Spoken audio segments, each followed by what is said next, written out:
வணக்கம் நண்பர்களே. தெய்வத்தான் ஆகாதெனினும் முயற்சி தன் மெய்வருத்த கூலி தரும். விதி அல்லது தெய்வம் ஒரு காரியத்தை முடிக்க தடையாக இருந்தாலும் ஒருவரது உடல் உழைப்பும் விடாமுயற்சியும் அதற்கான பலனை நிச்சயமாக தரும்.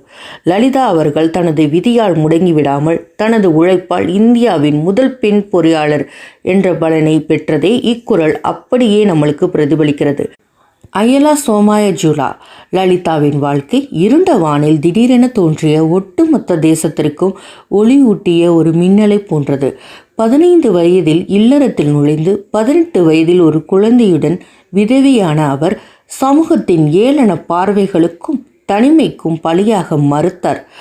சோம்பேறித்தனத்தையோ அல்லது விதியையோ நம்பி முடங்கி கிடந்தால் ஏமாற்றமும் தோல்வியும் நிரந்தரமான பாதிப்பை உண்டாக்கிவிடும் என்பதை உணர்ந்த அவர் தனது தந்தை ஒரு பொறியியல் ஆசிரியராக இருந்ததையே ஒரு உந்து சக்தியாக மாற்றிக்கொண்டார்.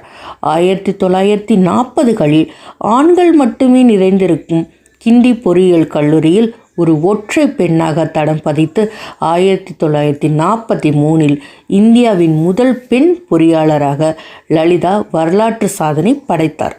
பக்ரானங்கள் அணையின் மின் விநியோக கோடுகளை வடிவமைப்பதில் தொடங்கி சுமார் 30 ஆண்டுகள் இந்தியாவின் மின் கட்டமைப்பை வலுப்படுத்துவதில் அவர் ஆற்றிய பங்கு அளப்பரியது. விதவை பெண்கள் பயணம் செய்யக்கூடாது என்ற அன்றைய பிற்போக்குத்தனத்தால் களப்பணிகள் மறுக்கப்பட்ட போதிலும் அத்தகைய ஒரு வாய்ப்பையை கருதி துல்லியமான மின் வடிவமைப்புகளை அதாவது சிஸ்டம் டிசைன்ஸ் உருவாக்குவதில் அவர் தனி முத்திரை பதித்தார்.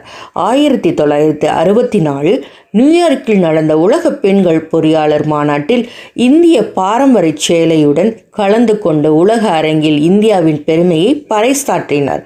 வரலாற்றின் பக்கங்களில் அவர் பெயர் விடுபட்டிருக்கலாம். ஆனால் இந்த தேசம் இன்றும் அனுபவித்து வரும் ஒவ்வொரு மின் அழுத்தத்திலும் லலிதாவின் உழைப்பும் விடாமுயற்சியும் நீரோட்டமாக ஓடிக்கொண்டிருக்கிறது. நன்றி, வணக்கம்.